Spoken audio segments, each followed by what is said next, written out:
News world में आपका स्वागत है और मैं हूं मोहम्मद कमर खान। कोरोना महामारी के चलते देश के अलग अलग राज्यों से कई खबरें आ रही हैं, तो वहीं उत्तर प्रदेश में भी कोरोना को लेकर गंभीर स्थिति बनती दिखाई दे रही है, क्योंकि हर रोज़ जो पॉजिटिव मरीजों का आंकड़ा है लगातार बढ़ता दिखाई दे रहा है। इसके अलावा सरकार के लिए एक और जो बड़ी चुनौती है वो है बाढ़ प्रभावित क्षेत्रों को लेकर सतर्कता बरतना, उसको लेकर गाइडलाइन जारी करना और निर्देश जारी करना है। और इसी सिलसिले में उत्तर प्रदेश के जल शक्ति मंत्री डॉक्टर महेंद्र सिंह ने गोरखपुर और बस्ती मंडला का दौरा किया। आपको बता दें, इस दौरान मंत्री ने महाराजगंज के बाढ़ग्रस्त इलाकों का भी दौरा किया और अधिकारियों के साथ बैठक की। इस दौरान उन्होंने अधिकारियों से मौजूदा हालात पर चर्चा भी की है और आगे की तैयारियों को लेकर समीक्षा भी की।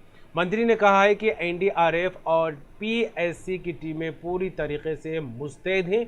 उन्होंने बाढ़ जैसे हालातों से निपटने की पूरी तैयारी कर ली है।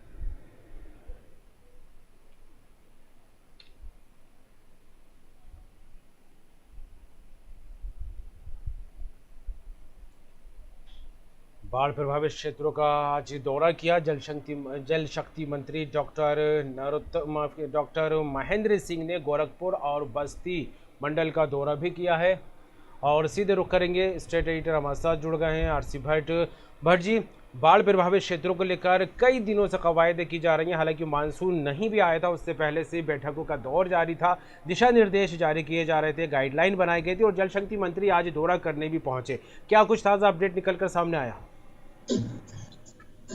कमर, उत्तर प्रदेश में बाढ़ का इतिहास बहुत पुराना है। अगर हम विगत 25 से 30 वर्षों पर नजर अगर डालें तो उत्तर प्रदेश में बाढ़ से बहुत ही हालात खराब हुए हैं। और जब जब उत्तर प्रदेश में नेपाल का पानी आता है तो एक भयंकर बाढ़ के रूप में आता है। गंडक नदी जो नेपाल से निकलती है और उत्तर प्रदेश में कुशीनगर जनपद और महाराजगंज जनपदों से होती हुई वो आगे बढ़ती है, तो वो अपना विकराल रूप दिखाती है। और उत्तर प्रदेश के लगभग कमर 35 जिले वो बाढ़ से प्रभावित रहते हैं, पूरी तरह से प्रभावित रहते हैं। और ये सरकारें कई बार आई, लेकिन इसके लिए कोई ठोस इंतजाम नहीं किया है। लेकिन चूंकि योगी आदित्यनाथ वो गोरखपुर से आते हैं, वहां के सांसद रहे हैं और वर्तमान समय में उत्तर प्रदेश के मुख्यमंत्री हैं, वो इस बाढ़ की विभीषिका को एक सांसद रहते हुए जानते रहे। और वो जब मुख्यमंत्री हुए तो उनको लगने लगा कि उत्तर प्रदेश में बाढ़ के जो हालात हैं उनको किस तरह से दुरुस्त किया जाए।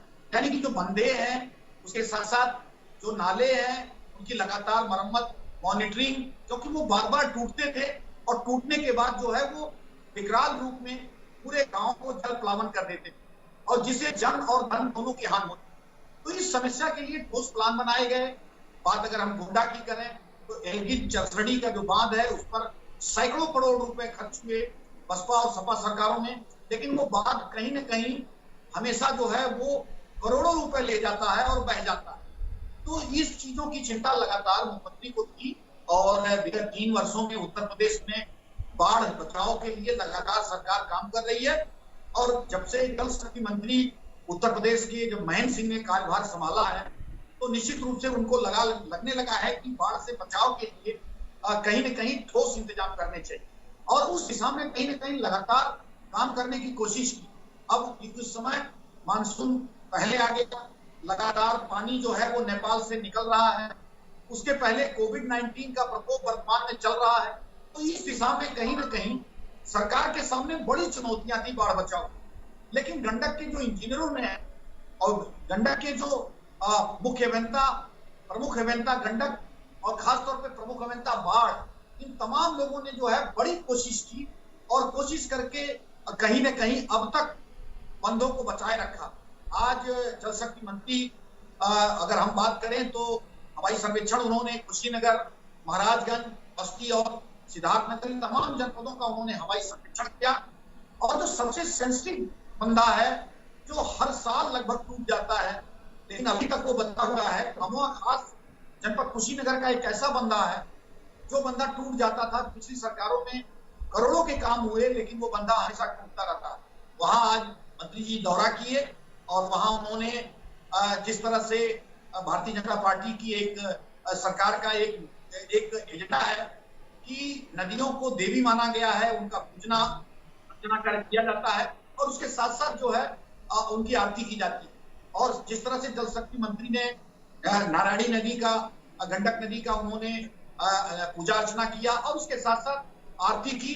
तो निश्चित रूप से कहीं न कहीं और बचाव के जो कार्यक्रम चलाए जा रहे हैं जल शक्ति विभाग द्वारा, यानी कि सिंचाई विभाग द्वारा, उसको उन्होंने देखने का भी काम किया और लगातार उन्होंने दौरा कहा और उन्होंने कहा कि ऑल इज वेल, यानी कि अभी स्थिति काफी कंट्रोल है। जी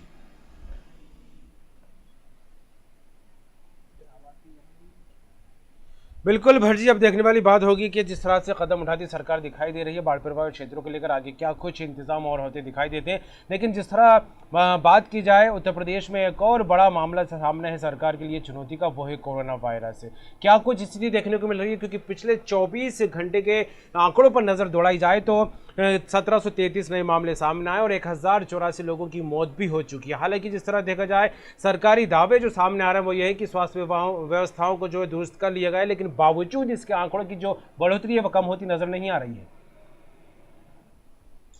निश्चित रूप से कमर, जिस तरह से अगर हम देखें तो उत्तर प्रदेश में कोविड-19 का जोर बढ़ा हुआ है।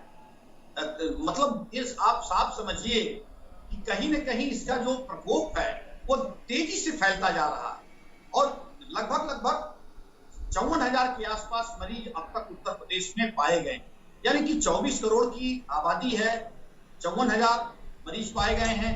तो ये साफ है कि कहीं न कहीं जो टेस्ट की क्षमता है वो कम है और आज जो टेस्ट की क्षमता है वो मुख्यमंत्री के इच्छा के अनुरूप 54,000 किया गया है और उसके साथ साथ 1733 केस नए पाए गए हैं।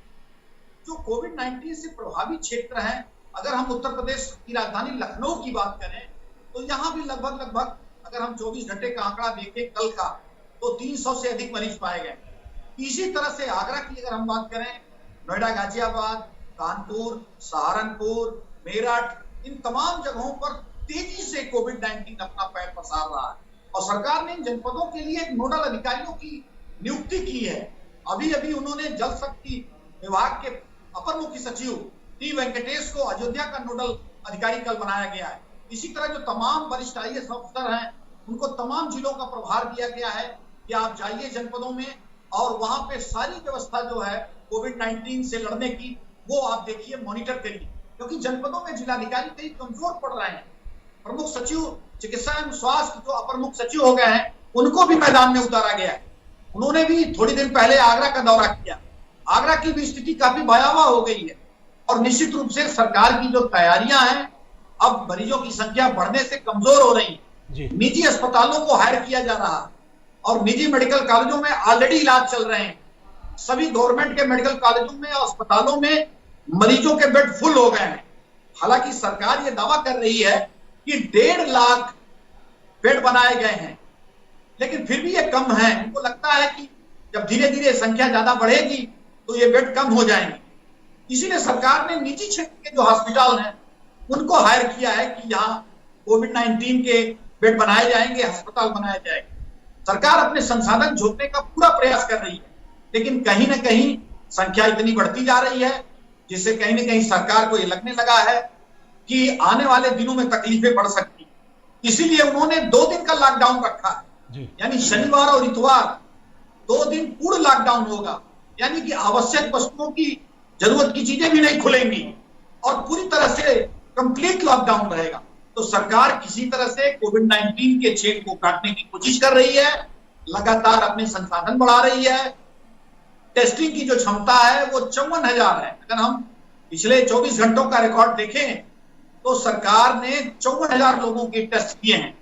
ये उत्तर प्रदेश में ये संख्या अधिक है, लेकिन सीधे तौर पर मुख्यमंत्री ने कहा है कि ये क्षमता को बढ़ाते रहना है और कम से कम 1 लाख क्षमता हर रोज करना है, क्योंकि जिस तरह से 24 करोड़ की आबादी है, अगर हम 1 लाख हर रोज करेंगे तो हो सकता है कि लक्ष्य को हम छू सकें। ये भी एक कोशिश है, लेकिन जिस तरह लोग सोशल डिस्टेंसिंग का पालन नहीं कर रहे हैं, लोग मास्क का इस्तेमाल नहीं कर रहे हैं, लोग बाजारों में सोशल डिस्टेंसिंग का पालन न करते हुए मार्केट में जा रहे हैं, अपने काम धंधे को कर रहे हैं, तो उससे ये कहीं ना कहीं चीजें बढ़ती जा रही हैं।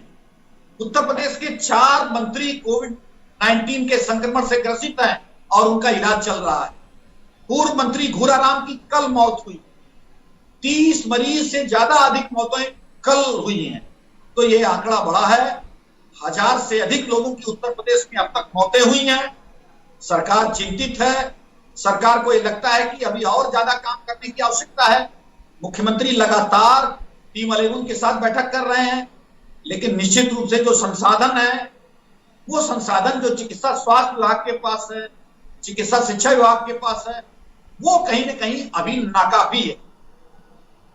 बिल्कुल। और जिस तरह लोगों की बात की जाए, लोगों को जागरूक होना ही पड़ेगा, तभी कोरोना की इस कड़ी को कमज़ोर किया जा सकता है, क्योंकि मास्क पहनना ज़रूरी हो गया है और सोशल डिस्टेंसिंग का पालन करना पड़ेगा। लेकिन जिस तरह से अनलॉक की तरफ देश बढ़ा, धीरे धीरे राज्यों में भी अनलॉक की स्थिति देखने को मिली थी, क्योंकि लोगों के लिए ये भी ज़रूरी है भट्ट जी की रोज़ी रोटी कमाना, क्योंकि एक अर्थव्यवस्था पर जिस तरह का नकारात्मक प्रभाव पड़ा था, लोग बेरोजगार होते नजर आए थे। लेकिन कहाँ चूक होती दिखाई दे रही है, क्योंकि व्यवस्थाओं का दायरा लगातार बढ़ता दिखाई दे रहा है। सरकार लगातार कोशिशें कर रही है कि कोविड की लड़ाई जीती जाए, लेकिन क्या माना जाए कि समीक्षा बैठक में उन बिंदुओं पर गौर फिक्र नहीं किया जा रहा जिन पर किया जाना चाहिए था, क्योंकि जब इस तरह की स्थिति बनती है तो सरकार भविष्य के बिंदुओं को लेकर गाइडलाइन जारी करती है। तो क्या वजह मानी जाए कि इन पर गंभीरता से अमल नहीं हो पा रहा है? कमल, ये बहुत महत्वपूर्ण सवाल है और ये सवाल जो है सभी के जेहन में लगातार आ रहा है। मुख्यमंत्री लगातार 25 मार्च से टीम 11 के साथ बैठक कर रहे हैं, लगातार दिशा निर्देश दे रहे हैं। जनपदों में लगातार नोडल अधिकारी दौरा कर रहे हैं। जनपदों के जिलाधिकारियों को, मुख्य चिकित्सा अधिकारियों को सीधे दिशा निर्देश दिए गए हैं। कई सैकड़ों करोड़ रुपए सरकार ने इन जनपदों को दे दिए हैं, लेकिन फिर भी जो है संक्रामक बीमारी पर किस तरह नियंत्रण नहीं पाया जाता। सबसे बड़ी बात यह है कि जांचों की संख्या कम है। जनपदों के जो जिलाधिकारी हैं और सीएमओ हैं, वो ठीक से काम नहीं कर पा रहे हैं। उत्तर प्रदेश के आज ही 2 सीएमओ को हटाया गया है। बलिया और कानपुर के सीएमओ को काम न करने की वजह से हटाया गया। कुछ दिन पहले और कई सीएमओ को हटाया गया। जो मुख्य चिकित्सा अधिकारी हैं, वो जनपदों में कमीशन के हेरफेर में पड़े हैं। उनको लगता है कि कोरोना काल जो है वो अवसर आया है कमाने का, तो उसमें उनका ज्यादा ध्यान है। इससे कहीं ना कहीं मुख्यमंत्री का जो विजन है, वो उस विजन में पलीता लगता दिख रहा है। और निश्चित रूप से जिस तरह से फील्ड में काम करना चाहिए, जनपद के जिलाधिकारियों को, मुख्य चिकित्सा अधिकारियों को और अन्य स्वास्थ्य कर्मियों को, वो काम नहीं हो पा रहा है। क्योंकि जिस तरह से सैनिटाइजर की व्यवस्था, जिस तरह से सोशल डिस्टेंसिंग का पालन की व्यवस्था, जिस तरह से हॉस्पिटल में मरीजों के ट्रीटमेंट की व्यवस्था, वो जनपदों में नहीं हो पा रही। मुख्यमंत्री दिशा निर्देश दे रहे हैं, लेकिन कहीं उस पर अमल नहीं होता दिख रहा। जी चलिए, बिल्कुल अब देखने वाली बात होगी। कोशिशें लगातार जारी हैं और समय समय पर उन कदमों को उठाया जा रहा है जो कहीं ना कहीं कारगर साबित हो, इस उम्मीद से कि कोरोना की लड़ाई को हम जीत सके। आगे क्या कुछ तस्वीरें सामने आती हैं, देखने वाली बात होगी। जुड़ने के लिए, तमाम बात के लिए भट्ट जी आपका बहुत बहुत शुक्रिया। तो जिस तरह देखा जाए, भारत में कोरोना वायरस के लगातार मामले बढ़ते दिखाई दे रहे हैं और 10 लाख का आंकड़ा जो है पार हो चुका है दुनिया में से, या दुनिया में देखा जाए तो आंकड़ा पार करने वाला भारत तीसरा देश बन गया है। देश में कोरोना वायरस के मामले काफ़ी तेज़ी से बढ़ते हुए सामने आ रहे हैं और हर रोज़ 35,000 के आसपास मामले दर्ज किए जा रहे हैं। जैसे जैसे टेस्टिंग बढ़ रही है, वैसे वैसे ही हर रोज़ नए रिकॉर्ड बनते दिखाई दे रहे हैं। टूट भी रहे हैं ये रिकॉर्ड, क्योंकि मरीजों की तादाद लगातार बढ़ती दिखाई दे रही है। महाराष्ट्र की बात हो, कर्नाटक की बात हो, तमिलनाडु के हालातों को लेकर बात की जाए, या फिर उत्तर प्रदेश में लगातार स्थिति गंभीर बनी हुई है।